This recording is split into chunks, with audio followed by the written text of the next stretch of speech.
This week on Dance of Joy, we talk about dummy detectives, hidden harmonicas, and a Larry lookalike. All that and more as we watch Season 7, Episode 2 of our favorite 80s hit sitcom, Perfect Strangers.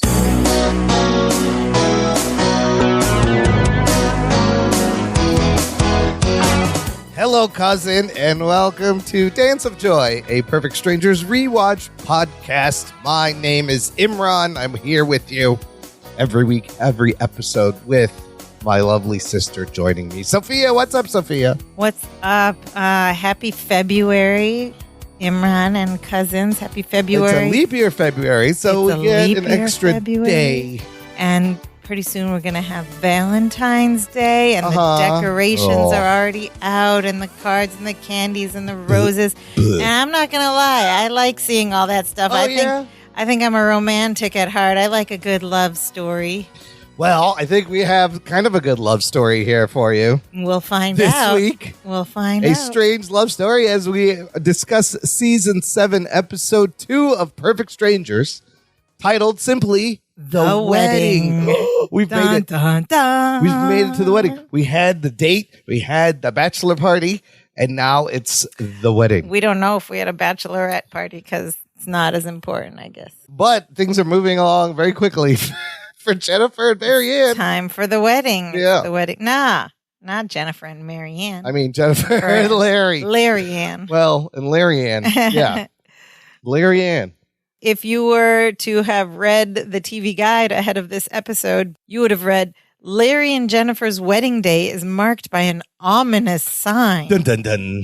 Larry and Balkia are arrested on their way to the ceremony. Of course they are. What? Typical Appleton luck.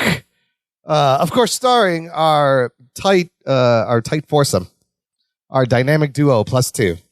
Plus their dynamic duos. Bronson Pinchot as Balky, Mark Lindbaker as Larry, Rebecca Arthur as Marianne, Melanie Wilson as Jennifer Lyons. There's a couple other guest casts we will get to.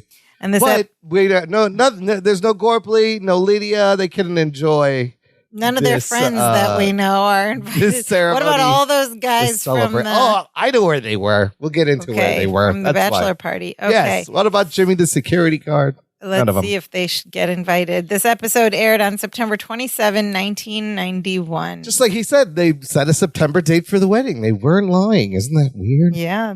Of course, you can watch Perfect Strangers on Amazon Prime Video after paying a small amount per season or per episode, as it were.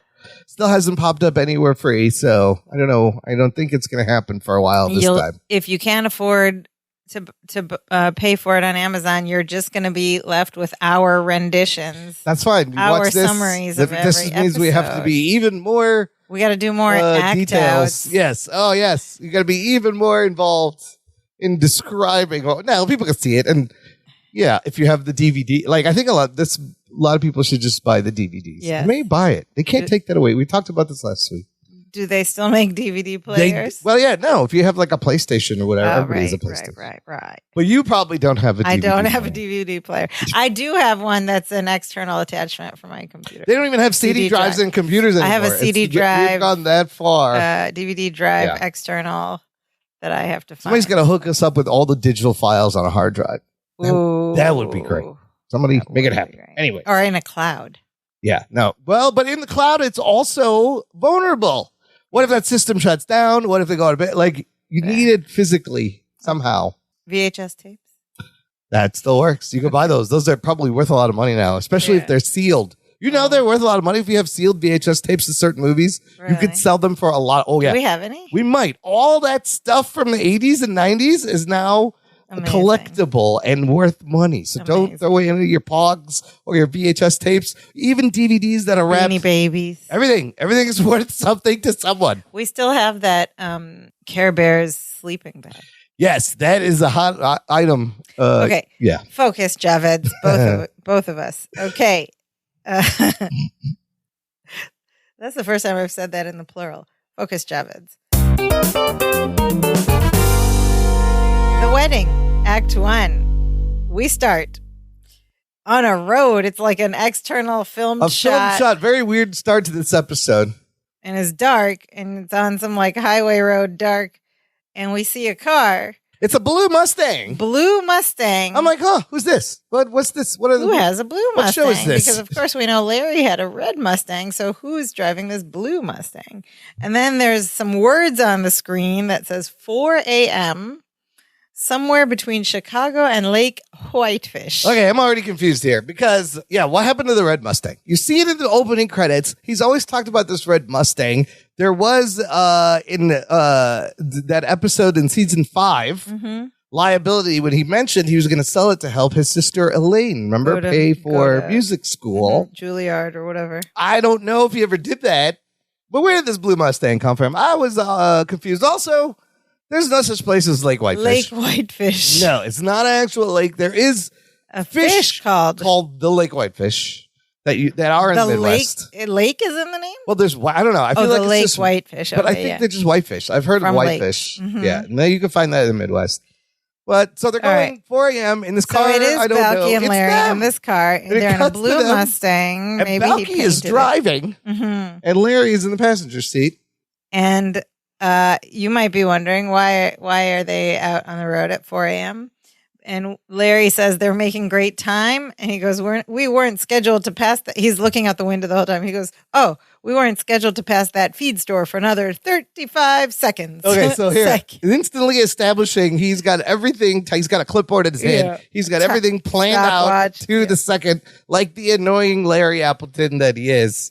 And then he opens up a map to show Balky where they are. A road map. Stop. If you're a younger listener, what do you mean he opens up a map like on his phone? No, here's the thing. There were no smartphones. Here's the thing. He unfolds a large, unwieldy piece of printed paper that has roads printed on it. This, dear listener, it's a map. It's like Google Maps, but printed out. We used to find out how to get any place. And this whole map bit here, it just got me going. I was like, oh my God, how did we get anywhere? Back then, if you had to go to some remote, weird location, how did we get anywhere? I remember where we were. I remember the first time I did like a long drive to another state or whatever. I did what our father taught us to do when we were growing up, and we had this big like road atlas. Yep. And then you would highlight your route. Yes. Yeah, with a highlighter. Yes. So you know where you're marker, going. so then you know which exit. But literally, you need a magnifying glass to read the crossroads. If you were trying to get somewhere specific, there were so many roads. I don't know how we managed. I mean, you drove around the city for the delivery stuff. GPS. I had. There's a book you can buy. All you need to know is the numbers, north and south, 100 and east and west. And the Chicago's a grid. And you look up those numbers, you memorize where the streets are, and you can get where you need to go easily. There's like a taxi cab book. But out in the sticks in rural areas when you're on a road trip, I don't understand how we found anything. So anyways, he's got this map and he's holding it up and Balky can't see and he's covering his thing and he swerves and Balky's just frustrated with cousin. You know, this drive would be a whole lot easier if you and your clipboard and your map and your stopwatch and your emergency flares all took the bus and met me at the wedding. Oh, they're going to the wedding. But at 4 a.m.? Well, he wants to get there early because he's neurotic. And Larry's like, attitude flare up, right on schedule. See, he even scheduled Balky's reaction, So this is not a fun drive here. 4 a.m. going to a place that doesn't exist. Is funny. Balky then tries to grab the clipboard out of his hands, but it's around his neck on a string. Of course, Larry's it's hanging from his neck. Oh, Larry. And then suddenly. Yes, flashing lights and sirens from behind. Yeah, that's not good.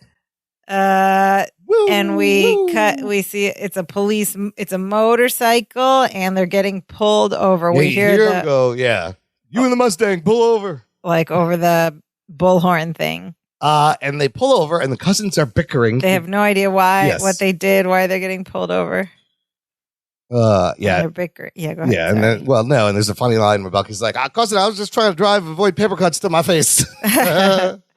And then they start arguing about the map thing, and then Balky grabs it and like puts it over Larry, and he's like, "There, can you drive? Do you like it? Do you like it? How do you like it? Can you drive with this in your face?" He's like smothering Larry's head like choking with the map. His whole face with the map. Of course, it's chaos as the officer walks up and leans his head down, and they both look over and they stop at the same time. They look over in unison, and they say, Hi. Of course you would. Love that. Expecting We saw that I love coming. that. And the guy's like, license and registration. Larry asks him what the problem is, and the officer informs them Balky was driving 26 miles an hour. Very slow. Which is way too slow. That's not even. That's Balky said he wanted to go faster, but cousin Larry wouldn't let him. And then Larry steps in to like interrupt and introduce himself, but he does it to the cop, but he does it in a very funny way. He says, "Oh, he calls me cousin Larry because I'm his cousin, Larry." And then he tells the police officer, trying to clear up the whole situation. He says that he's getting married at noon at Westridge Country Inn. And Balky interrupts this time. He's the whole wedding's in mint green and pink. Those are the colors. And Larry said they wanted to make sure they got there in plenty of time without speeding. So that's why they're driving at 4 a.m. And Balky again adds more details about the wedding. They're going with birdseed instead of rice, more environmentally sound. So that was like a clever way to like get us some details about the wedding that they planned. Yeah. And the officer says he's not going to give him a ticket. He just tells him and he goes, pick up your speed a little bit. He tells him good luck with the wedding, cousin Larry. Cousin Larry. He calls him cousin Larry. And then he leaves back to the darkness behind their car. Larry tells Balky to change places with him. And Balky's like, no. And they bicker a little. And then Larry just like grabs him and drags him to the other side. And then he climbs under him. And then Balky has to go over him. And they basically try to switch places in the front and passenger seat. But in part of that, Balky puts his whole head outside the passenger seat window almost to ejected out the side. And then comes back in to sit down. It's very awkward and clumsy, as it would be when you're trying to switch seats inside the car. Mm-hmm. And then Larry goes, and you're expecting this bit, right? Larry's like, help me move the seat up. And he pulls the lever, and Balky pushes it. Of course, he gets pushed all the way up to the window. Smushes his face against the windshield. Into the window, which is kind of funny. He's like, move it back. Of course, you're expecting that. And so he lets him back, and Larry gets ready he starts the car and gets ready to drive. And then Balky's like, cousin, wait, before you do anything. And Larry, again, of course, there's one of these things where Larry goes, Balky, please. Balky's like, cousin, wait, Balky, please, I know what I'm doing. Not another word. And he won't even let him say anything. Another word, not a single solitary word until we get to the wedding, he says. It's not the first time they do this bit, too. And so Balky just like does that thing where where you zip up your lips, and like throw away the key and throw away the key. Yeah. And he does that, and Larry's like, thank you. And then he hits the gas pedal, and of course, what happens? He was in reverse. The car goes backwards. I saw that coming. You hear a crash, and you hear the policeman go, what the? And Larry gives us what? Oh my Lord. And Balky goes, may I speak now? And Larry says, yes. He goes, for your future reference, R stands for reverse. Such an old gag. Why was it in reverse? Why wouldn't Larry have checked the gear? Larry knows how to drive. Didn't he see that if it's a manual car, it's not in gear? Anyways. Anyway. And then you see the officer walking up with his handlebars in his hand, like the front part of his lights. Well, with the lights still flashing. Oh, they're in trouble. They've just damaged an official police bike. That's bad. Bad enough to take him into the prison, to the police station, which is where we open the next scene. And Larry's got his one phone call, I guess, and he's talking to Jennifer. And you'll notice something weird. Balky is standing right next to Larry. Yes, and eating an ice cream cone. For some reason, Balky with has chocolate on the bottom and like bright green on top. 2 scoops. And I don't know why Balky. When did they get this ice cream cone? Yeah, because they never talk about it. You get it in the police station. Maybe there was like an earlier script and scenes that were cut that had something about an ice cream cone. Yeah, no explanation, just a random kind of weird detail. Balky somehow ended up with a double scoop of ice cream. Maybe they stopped at Baskin Robbins on the way. Yeah, I really wonder if there was... Maybe the officers wanted ice cream and they're like, you guys want anything? It's so weird. It's so weird. It is very weird. So Larry's on the phone and you can hear Jennifer yelling. So Jennifer apparently is angry and screaming because we hear Larry say, Jennifer, all that screaming can't be good for your throat. You don't want to lose your voice before you have to say, I do. Oh, boy. And then he like does this nervous laugh. And then she's still on the phone, but he moves away from the receiver and he starts like his laugh turns into a cry and a sob. And he goes, Balky, what am I going to do? She's falling apart. She's not as strong as I am. While he's sobbing. He says she's not as strong as I am. And Balky's like, okay, cousin, let me try. Come over here. And he makes him hold the ice cream cone and they switch places. And he takes the phone receiver. And Balky takes the phone. He's like, just breathe. Just breathe. And Larry's like, he's trying to breathe. And finally, Balky puts the phone up to his ear and he has to pull it back because Jennifer's going crazy. You could hear her scream, I'm going to kill you. Yeah. How could you? How could you? You can hear her say it's the most important day of my life, screaming over the phone. Yeah. So Balky finally goes, hey, it's Balky, this and that. And she doesn't even listen. She just keeps screaming, Balky, where are you? How could you? This and that. She's just angry is the point the writers are trying to convey. Balky's like, puts the phone back to his ear between screams. And then he's like, I know he's not as strong as you are. She's saying the same thing as he was saying about her. And then he tells Jennifer to put Marianne on the phone. And then he tells Marianne that she has to listen very carefully to what he's about to tell her. It's very important. And then we hear him go, if I put my hand around the phone, does it sound like I'm calling you from a cave? That was the very important thing. He's like, hello, I'm in a cave. Yeah, which is so weird because he's used other phones. Why is this particular phone? I mean, I get it's silly. Cave. Yeah. This is not the time to be doing it. And it's kind of just a dumb It was gag. just a dumb gag, yeah. Larry slaps Balky on the back of his head because he gives him a hard look. I'm in a cave. It's like, what are you doing? And then Balky just goes, man, you got to come down here. Bring cash to pay the fine. Okay. And then he cups the phone again. He's like, I'm saying goodbye from a cave. And Larry just grabs it and gives him back the ice cream cone. And he grabs it, but he wants to say something to Marianne. He says, just tell Jennifer that there's still plenty of time to get there before the wedding. Oh, is that the band setting up? Which first I thought the joke was, there isn't enough time.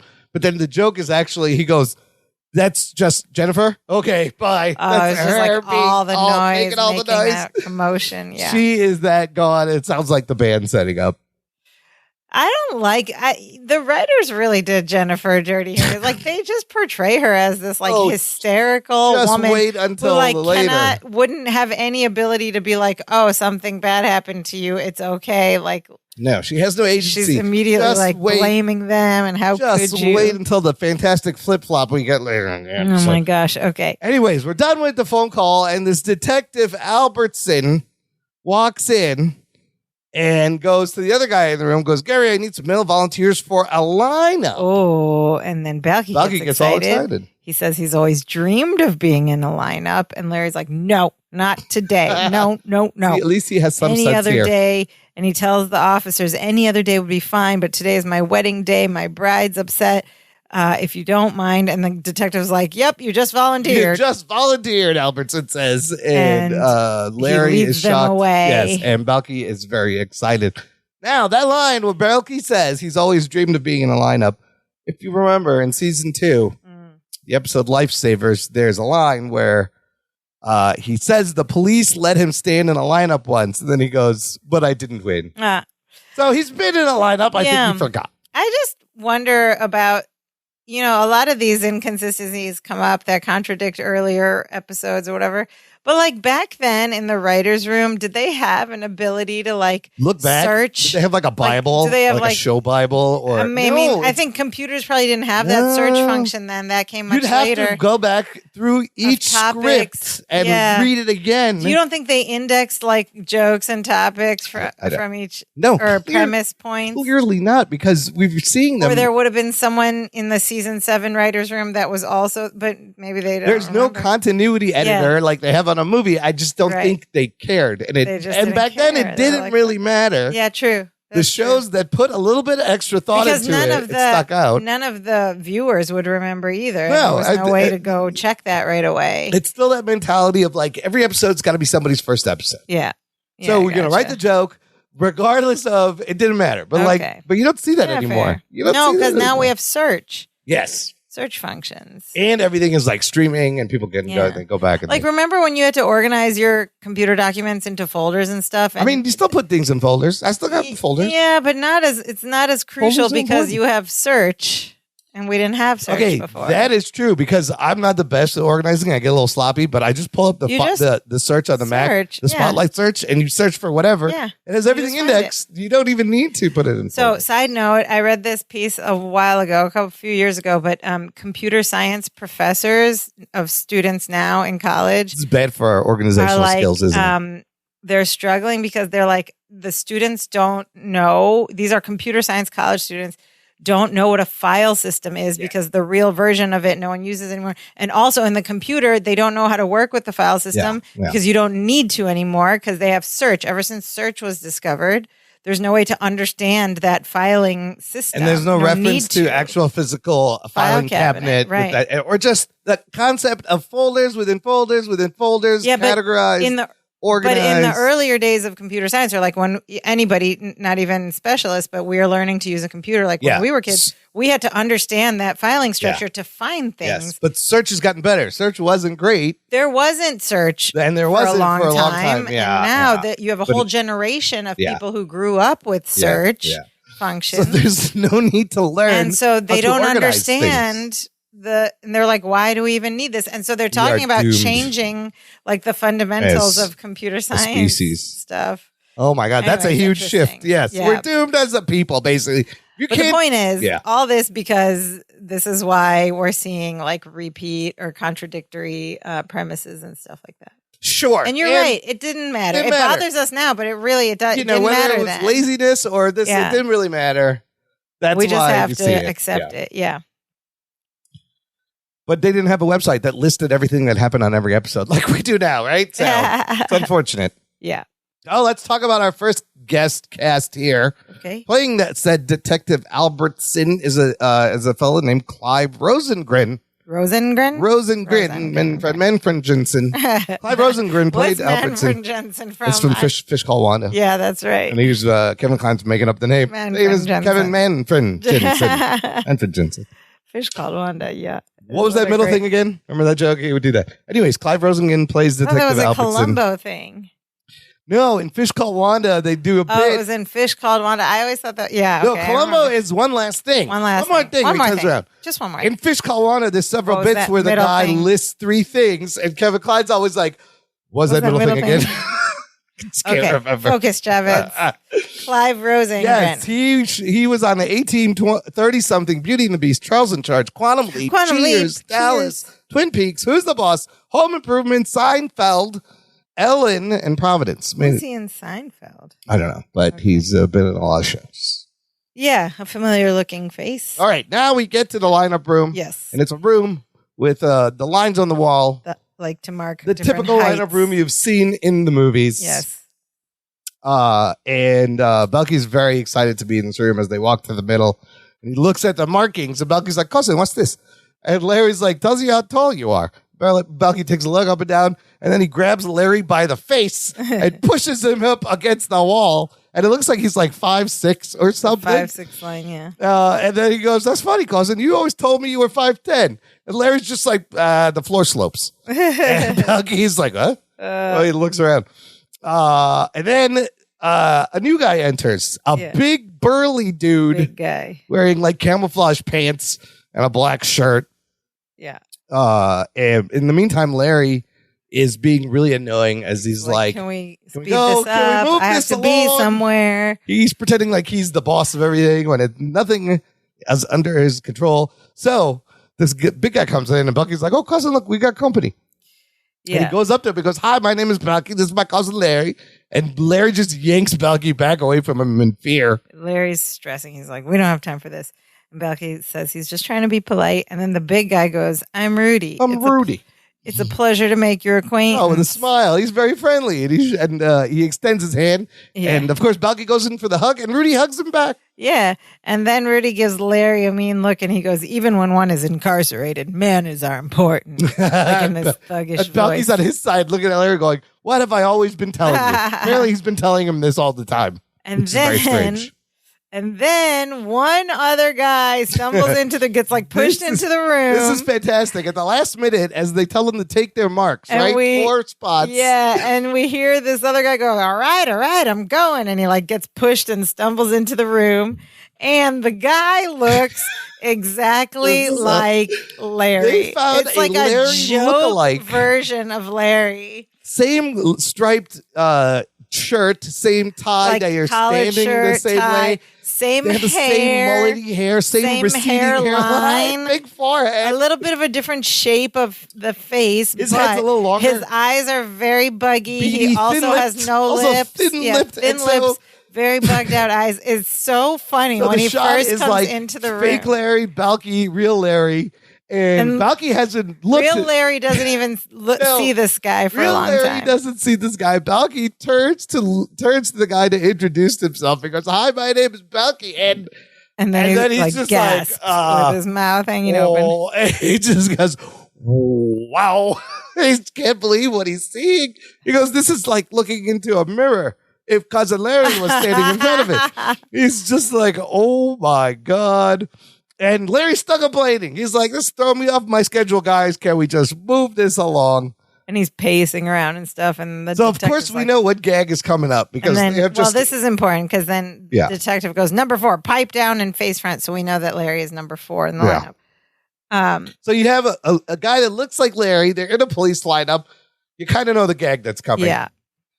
And you hear the guy on the speaker go, "Now take your time, Mrs. Marshall, and tell me if any of these men look like the person who robbed your store last night." First of all, Detective Albertson, I don't think he's very good at his job. He said the victim's name. Why would you say the lady's name when she's identifying in a lineup? Stupid. Because now they could just find her and come after her. Yep. And he does it a second time later, too. Albertson. I think Albertson gets fired soon after this. Detective Albertson, what a dummy. But then you hear Mrs. Marshall go, "That's him. The one on the end. The one with the curly hair and no upper lip." Ouch. But also there's 2 people with curly, but she didn't care for the other one, the one on the end. And Larry's looking around to see who she's talking about. She's like, I love when they do upper lip jokes, and they do a bunch here. It's always Larry is not caught on that he's number 4. He's the one on the end. He's looking at the rest of the lineup being like, who is she talking about? And then we hear Detective Albertson go, "Number 4, step forward." And then Larry's like, eyes bug out. He's like, "What?" He's like, and he's like, no. It wasn't me. It was, well, it was probably him. And he looks to the guy who looks just like him. Because he has much less of a lip than I do. And Bucky's like, "Oh, no, cousin. He got twice the lip you got." Bucky's like, Larry's like, "Bucky, don't help." And Bucky's like, don't do anything. And Bucky's like, "It's just a line. Yours is just a line." Yeah. You have nothing. Larry's just like, and then Larry shush. again goes, "Not another word. Not another word. Not a single solitary word." And shuts him up. Second time. And of course, it's going to bite him in the butt again. Yeah, because then Larry goes on to tell the police, no, I couldn't have robbed the store last night because I was at home and I was with Balky, actually. And he's like, and he's like, "Tell them, Balky. Tell them I was with you. Tell them." And of course, Balky's just like, nothing. Just not another word. He doesn't say anything. He told them not to say anything. And Larry's like, "You can talk. You can talk now. Tell them." And then Balky looks to the lookalike and he goes, "Are you subject to wild mood swings like my cousin Larry?" It's funny. He's looking to upgrade his cousin Larry. He's like, "I could just take this one." Until Larry grabs him and Balky's like, "I wish you would make up your mind." And he goes, "Yes, I was with cousin Larry last night." Finally. And here again, dummy Albertson goes, "Good news, Mrs. Marshall." Stop saying her name. "We have the driver of the getaway car, too. No. Book them both." Oh, no. And Balky gets excited. He says, "Cousin, you won, and I'm the first runner-up." Yes, Larry is shocked, and Balky is just having a blast as they come and take them away. And the scene fades to black, and that is the end of Act 1. Oh, boy, the cousins are in jail. Again. What a predicament. We'll see. Before we get to Act 2, listener, you can join this conversation. Join our Facebook group. There's a link in the episode description. It's a great place to meet other listeners of the show, other fans of Perfect Strangers. And I post a thread about every episode we're going to review and recap ahead of time. You can watch along or just leave your questions, comments, memories, and we'll share them in the show. It's a lot of fun. Act 2. we are still at the police station, and Marianne's there. They have now presumably been booked for a crime. The girls have come to crime they did not do. See them. Marianne is in another flowery dress. Very flowery kind of dress. A sofa cushion, sofa upholstery. Still desk. Flowery. Yes. Far less shoulder pad than the last few seasons. So yeah, the shoulder pads are gone, but the flowers are there. Her hair is she has curly hair, but it's still kind of puffy. But Jennifer's is more smooth. And I love how they set up right now the dynamics between the two couples, right? Because not only does Marianne run right up to the gates, she steps on the cell gates. They're in prison.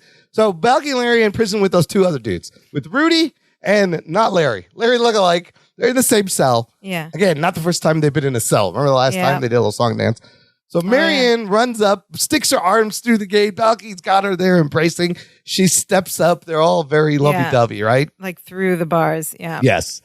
And she's like, "Oh, Balky," and Balky's like, "Oh, Marianne, I was so worried about you." And she goes, "I'm okay." And she goes, "Balky, I'll wait for you no matter how many years you rot in this stinking hellhole." And Balky goes, "Marianne, when I get out of the big house, we'll make a fresh start." He goes, "A guy can change." Like he's in there for over dramatic. Like and he's Larry's in there for a murder. And Larry's like, "Balky, stop it. We didn't do anything." Balky goes, "That's what makes it so tragic." He's just like, "I'm in for life." And those two separate a bit. Marianne takes a few steps back away from the bars, and Larry asks her where Jennifer is. Is she all right? And Marianne's like, "Okay, yeah, she's much better. She's just right behind me." And then we pan out, and Larry looks toward the entry, and Jennifer walks in. She's not wearing a flower dress, but she's wearing a red dress with white polka dots. But it's like armless. It's like a summer dress. It's not a skirt. It's like shorts. It looks like a skirt. It's like a jumpsuit. It is? Yeah, it's not a skirt? Shorts. Oh, I thought a romper, if you will. It was like an early 90s romper. Oh, it's got legs? I thought it was a dress. I thought I saw it had legs. Oh, it does. You're right. Yeah. It's like it's got legs like and a romper. then like a sleeveless top a halter thing. Yeah. That's interesting. Why wouldn't it just be a skirt? That's the style. That's anyway, the style. And her hair is like a lot less poofy. It's like straightened, but the bangs are big and poofy. Bangs are still pretty big, but the hair is relaxed. Way. Hair is relaxed and straight, big bangs. And this is so funny because unlike Marianne's reception to Balky, when Jennifer walks in kind of angry. She walks in with no expression, and Larry's like, "Oh God, Jennifer!" And he's got his face pressed up against the bars. He wants the same embrace. His arms are reaching out, and she is standing just beyond out his of reach as he struggles. And he's like flailing, pushing his right in her face, and she's just standing there, stone faced. I cannot believe an inch away. It's so funny. I cannot believe these actors kept a straight face. It was so bad funny. For Larry. All he wants is to just touch her, hug her, and she's just. He looks like a bug, like with his flailing arms, and his face all against the bars is hilarious. And he's doing this, as this very funny visual, he's saying, so much. "I missed you so much. I'm so sorry." Once again, what is he apologizing for? He didn't do anything. He did. He hit the car. He hit the car, but that was an accident. Oh, the lineup wasn't his fault. That was yes. And he's telling Balky too, we didn't do anything, but now he's apologizing to her because although him running his mouth in the lineup room probably didn't help either. So he goes, "I'll make this up to you. I'll make this up to you." And he goes, "I know you're angry and you have every right to be." And Jennifer interrupts him. She says, "I'm not angry," very calmly. Yeah. Larry turns the other way. Now Balky and Marianne are like in the back of the cell area, still embracing through the bars. And he's like, "Did you hear that? Am I lucky or what? I'm marrying the most forgiving woman in the world." And then he tries to reach her for a hug, flailing arms. She's just beyond his reach again, his face smushed into the bars. So funny. And she very calmly says, "You don't understand. I'm not angry because I've made a decision. Uh-oh. What happened today was a sign. Oh, no. We shouldn't get married." What? Get out of the city. She said that. And Larry says, Larry "What?" goes, and she said "What?" that. We shouldn't get married. She said, "We shouldn't have gotten engaged. I shouldn't have moved to Chicago. I should have stayed in Iowa and gone into the family corn canning business." Oh, my Lord. Hold on it's very dramatic. a second. It's a little dramatic, Jennifer. We find out all these details suddenly about Jennifer's backstory. But the way she just said these lines makes it sound like she moved to Chicago to be with Larry. But she was already in Chicago when they met in the gym. I don't think it doesn't. It's just she just generally moved to Chicago and met him. She's just regretting like every life decision. Every decision since moving to Chicago. This whole thing was a debacle. She's from Iowa. The family had a corn canning business. Freaking out because it's wedding day or something. We shouldn't have gotten cousins are in jail. Okay, how quickly does she just bail on this wedding? Which means the whole time she's been having doubts, and like we always say, she's not really into him. But Larry's like, what? He goes, you don't know what you're saying. And Jennifer says, yes, I do, Larry. I've given this a lot of thought. She's given this a lot of thought. I can't go through with this. Not only can I not go through with this, she says, I'm going back to Iowa. Wow, she's leaving the whole city. What about her job, her career? She's going to have to find a roommate to take over with Marianne. She's giving up the whole city because that's why it makes it sound like she went there for him. And then Larry just has to accept this and goes, okay, I should have seen this coming. And it's so sad. Mm-hmm. He goes, I fall in love with a beautiful woman. She falls in love with me. I knew it was too good to be true. Nothing works out for Larry Appleton. And then this is kind of funny. He goes, I'll think of you when I eat creamed corn. And she says, I'll think of you whenever I watch America's Most Wanted. That's kind of funny. Okay. And then, but Larry. I still don't. What do you think that Jennifer thinks is the reason, the last straw that's making her leave? What does she think he did? Oh no, she is just jump to the worst thing in her head. Yeah. I don't know. I mean, I can understand it's a sign a little bit, but maybe that's all. She just bailed really quickly, and Larry just walks away and sits down. And he's just Balky tries to reason with her, and she says, "I'm sorry, Balky." And then Balky goes and sits with Larry inside the cell, and Marianne walks over, and you can hear her go, I don't believe this. What are you doing? You can hear them arguing and discussing as Balky is trying to talk to cousin Larry. And Larry says it's over. And Balky's not having it. And he can't believe what he's hearing from both of them. And he's like, just listen to me. They're both being silly, both of course. Of you. Wait just a minute. And he calls them over to the same area, and then he calls Jennifer over to their part of the cell, and he reaches through the bars and he takes her wrist, pulls her closer, and he's like, come here, you're being ridiculous. Now don't be. Now don't be. I love that. You're being ridiculous. Now don't be. Does that count as a... It does. Okay. He said don't be ridiculous, just in different order. It's great. And he tells her, you always plan for every little thing, every little problem that might come up. And then when a little problem does come up that you didn't plan for, you go to pieces. You go to pieces.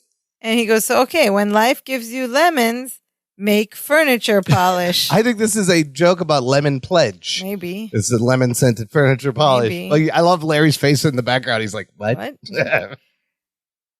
Balky continues, you're going to throw away all the joys of being married. First of all, I love this line because, like, what do these writers think that Balky and Larry think are the joys of being married? All the joys of being married. Okay. Tax break. You're going to throw away all the joys of being married for what? This is what they call throwing out the baby with the trough water. Trough water instead of bath water. The Maposian version. And he tells her, you're going to regret this for the rest of your life. Now you two start talking. So they push them together. Mm-hmm. So Balky basically just is a quick Dr. Phil on them. Yeah. Right? And they push them back together. And then Jennifer admits, she goes, well, I don't really want to go back to Iowa and canned corn. She is so fickle. Just, I don't understand. And Larry's like, I don't want you to go back to Iowa and canned corn.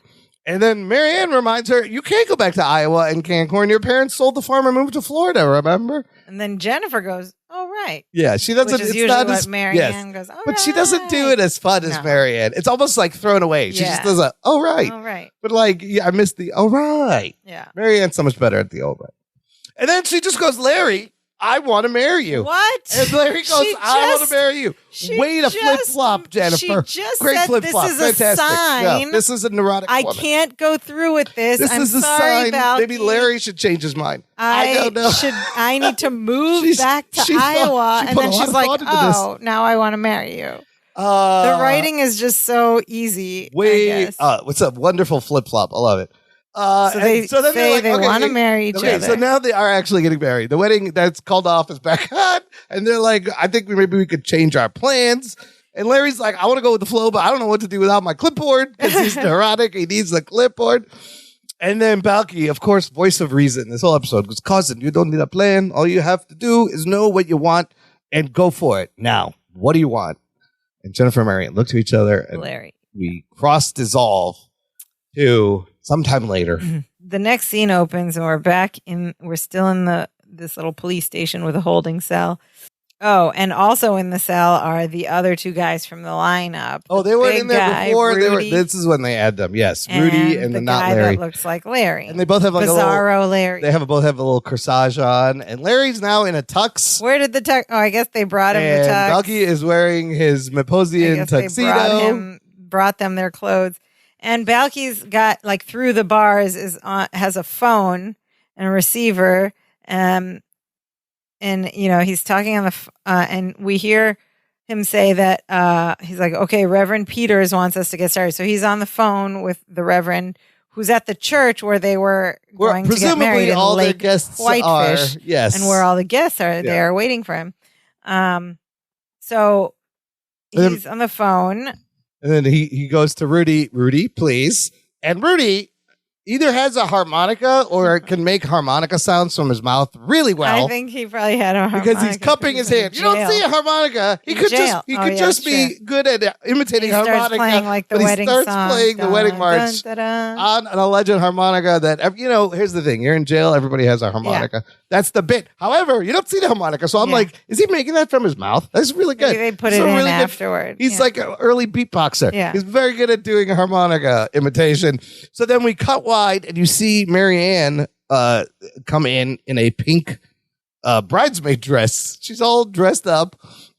And then later, Jennifer walks in and she's wearing a white bridesmaid dress. And they both have little bouquets. Poofy shoulders. As the harmonica wedding march is happening. So everyone's dressed up in their wedding clothes. All the cops are around with corsages. Like, this is the wedding party. Enter to the march. And then Balky's still on the phone. He's listening in the receiver. And he goes, okay, Reverend Peter says that he's ready to begin. All the wedding guests are gathered around the speakerphone. Okay. So they're all going to listen to this from the church. Here's the gag is he's getting married in prison, but you think the cops could have let him out just for like 2 minutes through the ceremony, put him back in? No. They got to do it through the bars because it's funnier that way. Balky tells them to join hands, and then behind Balky we see Bizarro Larry and Rudy, the big guy. They hold hands. Balky's like, not you. He tells them to sit down. And then Balky's going to officiate this wedding over the phone. Via the phone. The Reverend's going to tell him what to say. Based on what the Reverend Peters is saying. You know, this police station didn't have a speakerphone for the Reverend to talk directly to They probably did somewhere. I mean, if they have a speakerphone. It's a police station. It's 1991. Anyways, they don't have one available. Maybe the court didn't reach. Yeah. Balky's like, dearly beloved, we are gathered here today to join Cousin Larry and future Cousin Jennifer. In holy macaroni. Macaroni instead of matrimony. And then he goes, do you, future Cousin Jennifer, take Cousin Larry to be your awful wedded husband? Instead of awful, a classic and then gag. I don't even know what he messed up here. He goes, for rich man, for poor man. It's for richer or poorer. Okay, what about this one? Then he goes, for butter or moist. For better or worse. Better or worse. Oh, okay. And then he pauses, and Bucky's like, I'm trying to do the best I can. And he goes, because the Reverend's telling him, you're saying this whole thing wrong. This is not going to work. And Bucky's like, this would be a lot easier if I could just marry them in the Maposian way. Would that be all right with you? He asked the Reverend. The Reverend says, okay. And then he asks them, is it all right if I marry you the Maposian way? Jennifer says there isn't any livestock involved. Is there? What a stupid question. I get it's for the joke, but like clearly she knows they're in a cell, so they're not going to pull out livestock from somewhere. Anyway, and then Balky says, well, of course not. Don't be ridiculous. That's the second time, technically, he says it. And Larry tells him to go ahead. And so Balky puts down the phone receiver, and he's now just talking directly to Jennifer and Larry. Okay, he says, the Maposian wedding ceremony is very simple. And then he tells Marianne to give the ring to future cousin Jennifer. Future cousin. And then he tells Jennifer to put the ring on cousin Larry's finger and repeat after him. Cousin, I give you this ring. And Jennifer goes, cousin, I give you this ring. That's kind of fun. And then they say one after another, as a symbol of my promise to love you and to cherish you. And she says that part. And then Balky goes, and to tend the flock if you ever get a cold. And Jennifer says that, to tend the flock if you ever get a cold. And then Balky gives Larry the other ring and tells him to put it on her finger and repeat after him. Jennifer, I give you this ring. Larry goes, Jennifer, I give you this ring as a symbol of my promise to love you and to cherish you. And he says that as well. And then he goes, and to chew your food if you lose all your teeth. Aww. And then he says that as well. Oh, these are sweet little vows. Yeah. And then he says, now's the part where you have to tell each other how you feel. And Larry goes, I feel really good. That's great. To Jennifer. Missing the point. Balky's like, no, you tell each other from the bottom of your heart how you feel about pledging yourself to one another. I love it when Larry goes, I feel really good. Yeah. And Larry's like, I'm not comfortable doing that. What? On his wedding day, he's not comfortable telling her his... Well, he probably had it written down and stuff, and like there's strangers around, and he feels weird. But Balky has a good point. He goes, cousin, I don't know what you have planned, but if you cannot tell Jennifer how you feel about her now, what are you saving it for? This is the time to do it. And then, very sweetly, Larry... goes, okay, he begins. Yeah, goes into his little thing. And he says, Jennifer, when we first met, I never dreamed that we'd be getting married. Hold on, pause. Right. I thought he started planning their life together the moment they met. In the gym, right? Didn't in that episode he's like, I'm gonna marry that girl? Maybe, yeah. I feel like that one or the second one, he was like, I'm gonna marry this woman. She has been everything for him, not quite the vice versa, but so anyway, but he says, I never dreamed that we'd be getting married, and I just hoped that you'd go out with me. And to this day, I haven't figured out why you did. And Balky's right. I can't plan everything that's going to happen in my life, but I can plan on spending my life with you. I love you, Jennifer. Oh, the audience goes, oh, it's very sweet. Now, Jennifer's turn. Jennifer's speech. I mean, they're getting married, and I feel like it's not very strong. Go ahead.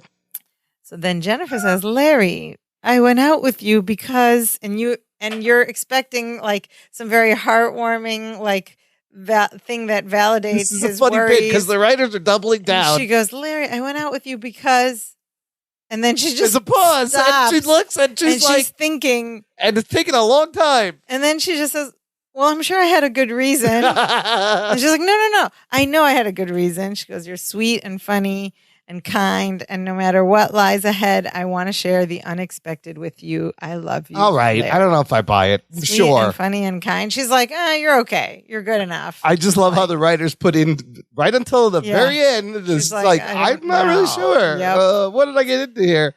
I don't foresee how good long is things this marriage going to last? Let's see. Yes. I'm just not really buying it. Way to flip-flop, Jennifer. So Balky goes, now comes the part of the ceremony where the official giver of the vows gets to tell you how I feel about so Balky gets to yes, Balky gets a little speech too. And he puts his arms out and he puts his hands over both their hands. Yeah. And he says, Cousin Larry, I never had a brother. Cousin Jennifer, I never had a sister. Wait, Balky doesn't have any siblings? Put a pin in that. We will get to that. A lot of inconsistencies. And he says, if I did, I'd pray they wouldn't be as neurotic as you two. It's not even a compliment. But I couldn't love them any more than I love you two. I wish you a long and happy married life. By the power infested in me. That's great. Instead of invested. That's great. By Reverend Peters, the state of Illinois, and His Majesty King Ferdinand of Mepos. And when he says this, he gets down on his knees and he whips his head. He like rocks his head back and forth, and he thrusts his hip twice. This is what you do when you say King Ferdinand. You have to do this. It's so funny. And he says, "I now pronounce you husband and wife. You may kiss the bride." Aww, and they kiss through the bars, of course. And this is so moving that the non-Larry suddenly exclaims. He goes, "This is so moving." He goes, "Okay, I can't let you take the rap from me. I confess, I robbed the liquor store." So now they're in the clear. But Balky's just like, "Would you sit down?" He doesn't care. But now they're in the clear and they can leave prison, I guess. And he says that they don't let him out right away.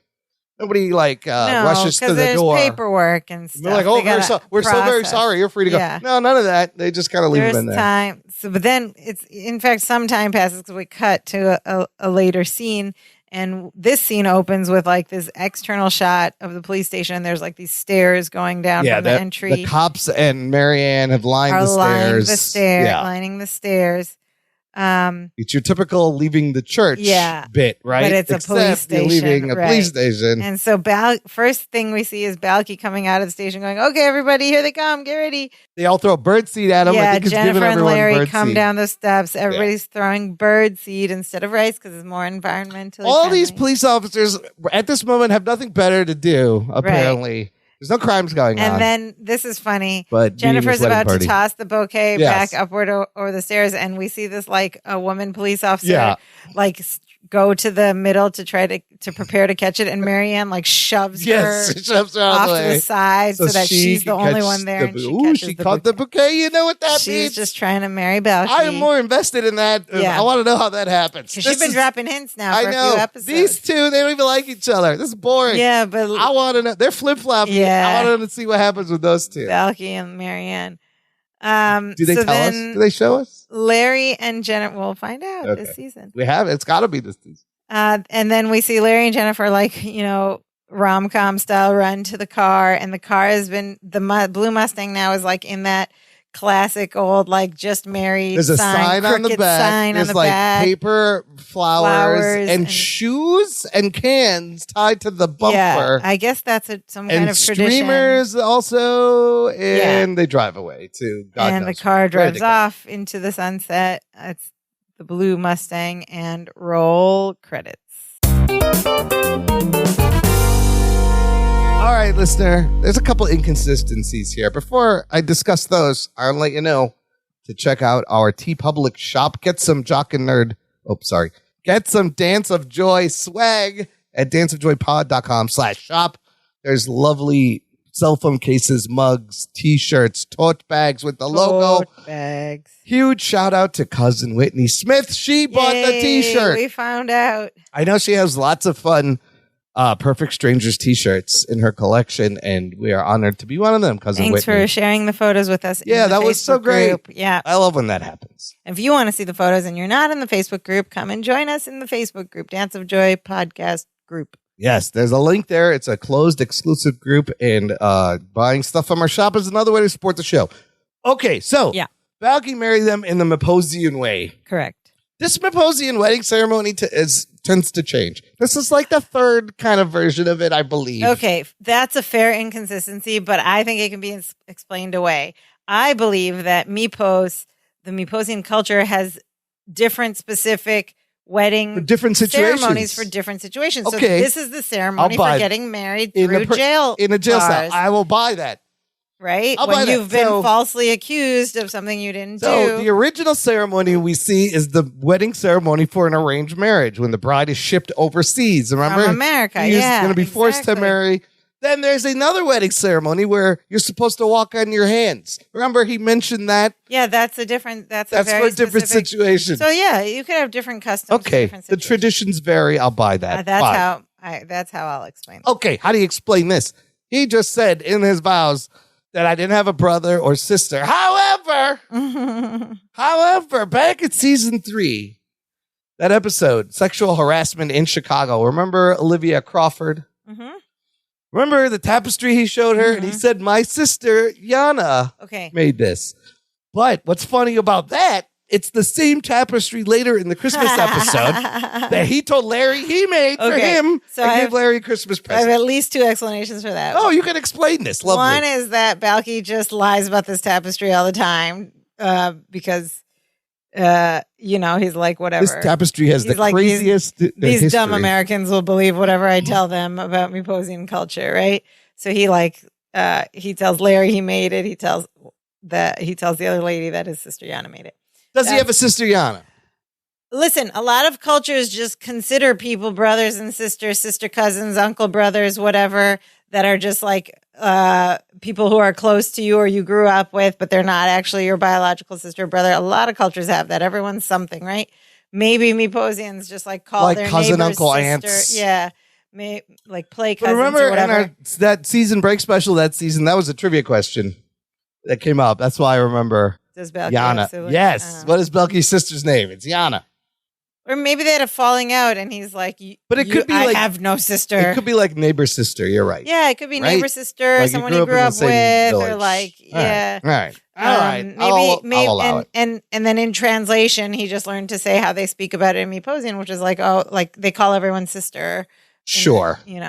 Okay, fine. You explained away all those inconsistencies very well. Yes. I'll buy it. And then stuff to think about. A couple of notes on some more guest cast. Rudy.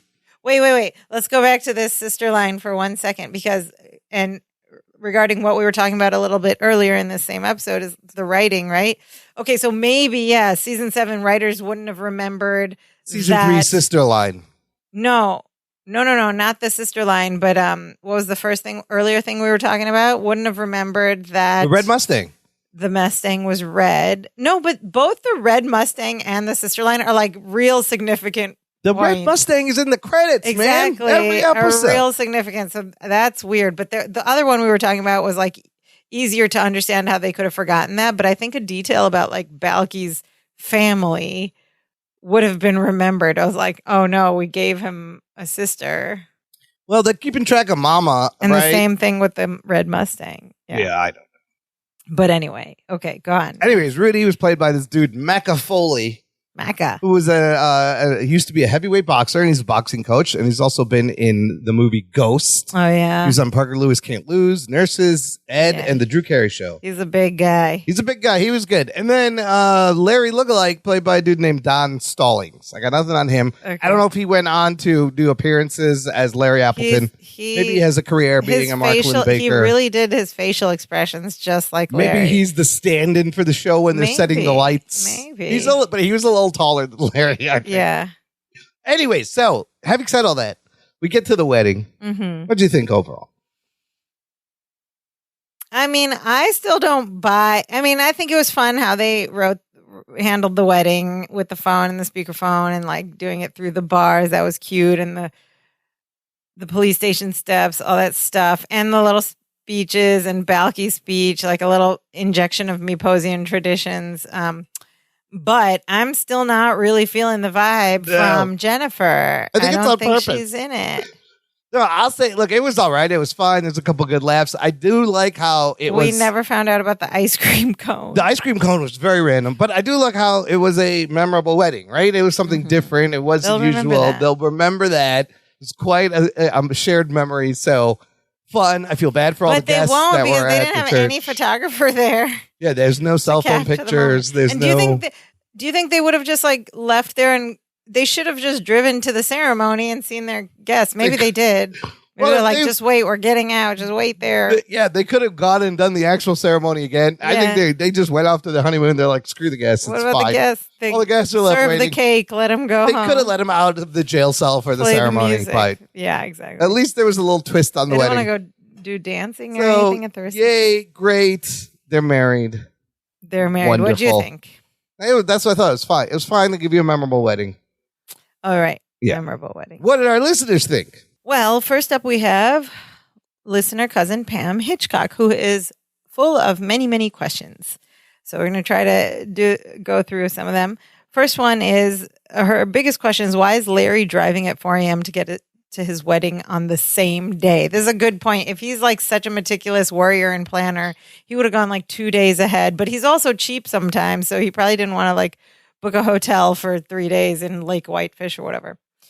But she says, yeah, couldn't even gone the day before and rented a room at the inn where the wedding was taking place. Did Wainwright not give him the day off, or was Larry too cheap? Yeah, exactly. All of those things. And cousin Pam also writes, why was Balki driving Larry's prized Mustang? Because to Larry, it was more important to have a plan for time management and to be in charge as the navigator. I think so. He's that neurotic. He wants control. He can't drive and look at the map. But you're more in control if you're driving. That's true.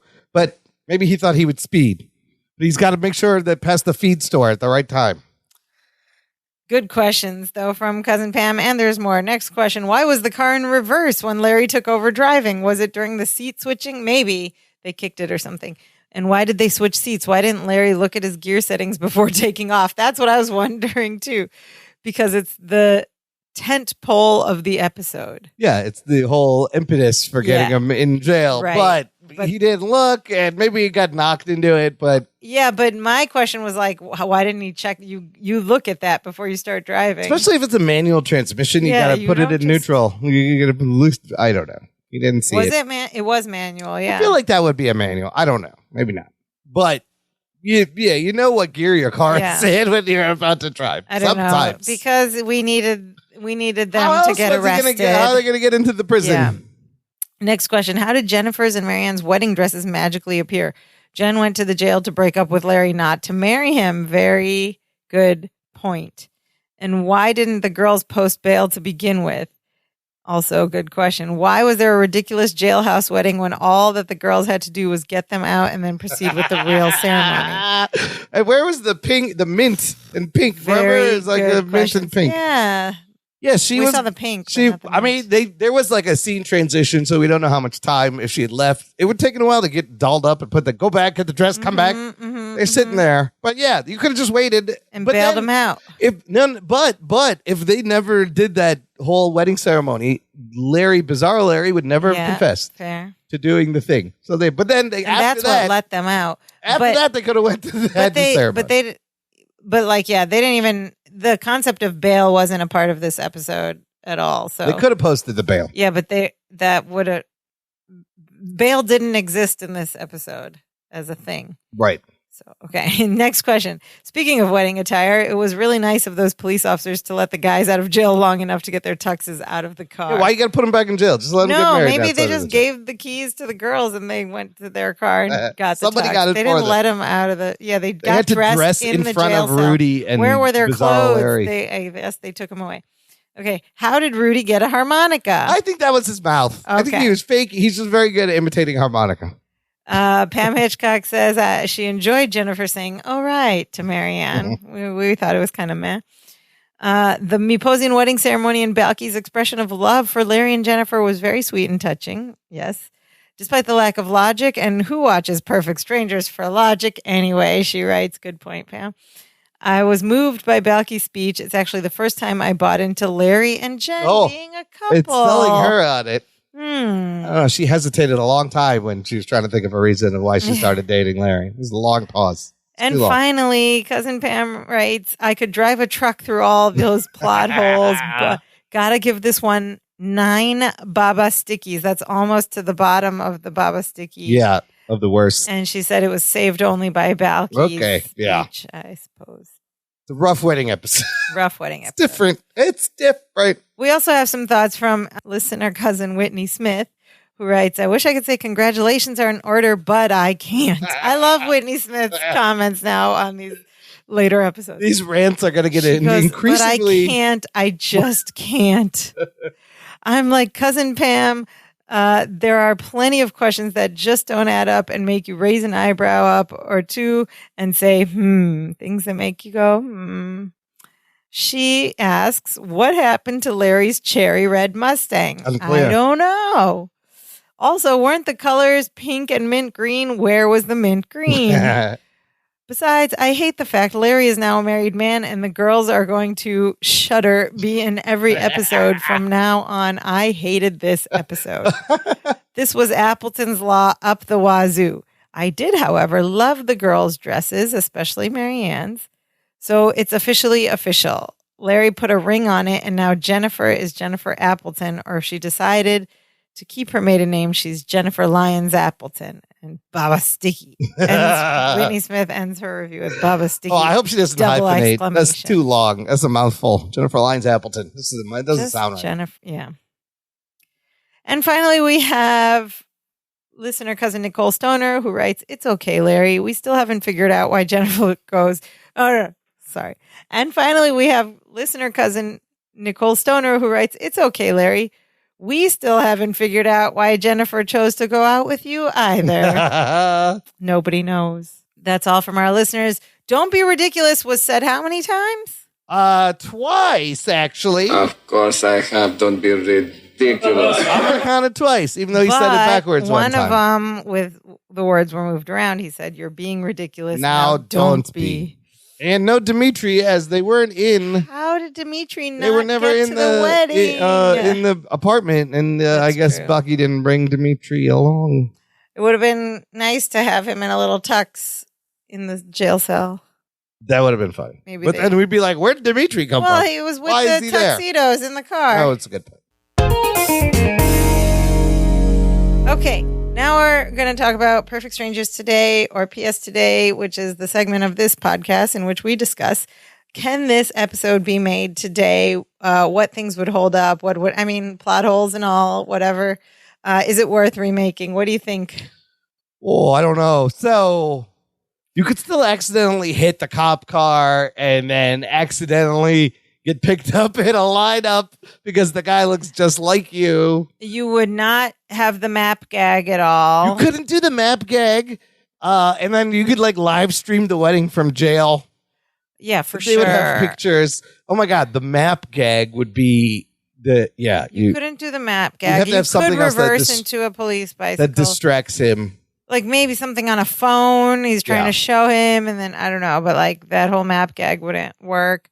Other than that, I mean, it's really about the relationship. Live stream and instead of speakerphone. I guess they're still holding cells, and it's some small town jail. Lineups? Are the lineups real? Yeah, lineups a thing. I think. I'm pretty sure. I think there's lineups. I've only seen it on TV. But wouldn't Larry's phone and stuff show where he was the time of the robbery, and they would But there's many reasons that. But you could still mostly do this just without the map gag, I guess. In terms of it would just be I don't know. It's incompetent policing a little bit, and it's just sloppy police work. Sure. Where they're like, oh, we got the getaway driver too. When the guy's his alibi, that didn't make any sense. Yeah, that's what? You don't just book the alibi too. That's not how policing works. But you'd have to write around that. But really, the premise of just a weird wedding, Appleton's luck. Maybe you change the whole jail to another whole thing. I don't know. You could still have the ice cream cone. Why did he have an ice cream cone? I still want to know. When did they stop for ice cream? I love how it just wasn't explained at all. It's so random and weird. Just let's give him an ice cream cone. That makes sense. I would give this a medium Perfect Strangers. Yeah, there's a lot of holes, a lot of questions, a lot of things that didn't make sense. But what were the funny gags? Just Larry with his flailing arms and face in the bars. That was funny. Really, really funny. I think that was the only time I laughed. There was some slightly clever wordplay, but it was kind of the wordplay is getting weaker too. There are a couple puns thrown in, a couple mistaken words. The whole am I in a cave on the phone? That I was this is not random. This is why you have this in here. You could have come up with something, but anyways. They could have used a couple of different throwaway jokes. They could have used that time to fill some of these holes. Oh, sure. And explain something. Maybe stuff got cut out. Maybe. Anyways, that's it for the wedding. Next week, here, look, they do the bachelor party. They do the wedding. What's next? What's the next step in this journey? A baby? Oh, well, there's that. I'm going you might be skipping ahead, but they're going to need a house to live in. And I presume they're going to need a house for all four of them because they're not splitting up this whole crew, right? We'll find out. Yes. You have to find a big house with 2 bedrooms, 4 baths. That's expensive. The real estate market these days. Oh boy, we'll find out how it was in 1991. They already live in the same building. They could just swap apartments. They just swap roommates. That building is now full condo. That's what happened. Balky and Marianne they could take just one swap roommates. That's what would have happened. Larry and Jennifer. Yeah, but they're not married. They can't live together. These all two. Right. That is no. But that is frowned upon. But if they all share a house, they're going to be living together. That is true. Different rooms. They may have separate rooms. Yeah. I'm really curious to see how this living arrangement ends up happening. And by the way, all this time, even through engagement, Jennifer has been sharing a bedroom. Oh yeah, with same Marianne in 2 twin beds. These guys have separate bedrooms, but now 2 twin beds. The girls live in a 1-bedroom apartment. Apparently, it's a big bedroom. Does that count as a 2-bedroom? If there's 2 it's a twin 1-bedroom beds in a large apartment. bedroom? No, because why else would they be sleeping in the same bedroom? There's only 1 bedroom. It's a big life change. This is a big adjustment. And they're sleeping in twin beds. I still remember Jennifer's mom was Is the foreign one going to be living with you? Should have pressed the look and think about it. So xenophobic. So funny. All right. In the meantime, listener, there's another way to support the show. You can buy us a virtual coffee. If you visit our website, danceofjoypod.com/support, there's a little button there. All proceeds go back into maintaining the show, keeping it coming out, getting us through, hosting the files and the website. We appreciate all the support you guys have shown.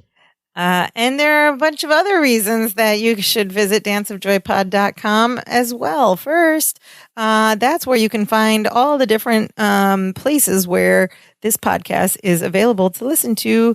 You can follow those links and leave us ratings and reviews, and you can subscribe to us and all that fun stuff that gives us the gravitas that we have as experts on this show to be doing this podcast. Please show your support. It takes 2 seconds to click a thumbs up. Go to all those sites. You can also click that thumbs up on all of our social media accounts. We're on Facebook, Twitter, and Instagram. Those are all linked from the main website as well. And you can leave us messages. We love to hear from the listeners, and we try to shout you out every time you leave us a message. Tell us your thoughts. Tell us what was up with the ice cream cone. Where did it go from? Why was that? You can do that in a couple of ways. From the main website page, there is a little microphone button, and you can click that and leave us a voicemail direct to us. Let us hear your beautiful voice. We will even play it on the show if you want, or if you don't want, that's fine too. Or you can just write us an email at danceofjoypod@gmail.com. But Imran, what is the most important thing our listeners should do? Well, I didn't think I'd have to say this, but always check what gear your car is in once you start it up. It's kind of like the second thing you learn when you learn how to drive a car, but some people forget, I guess.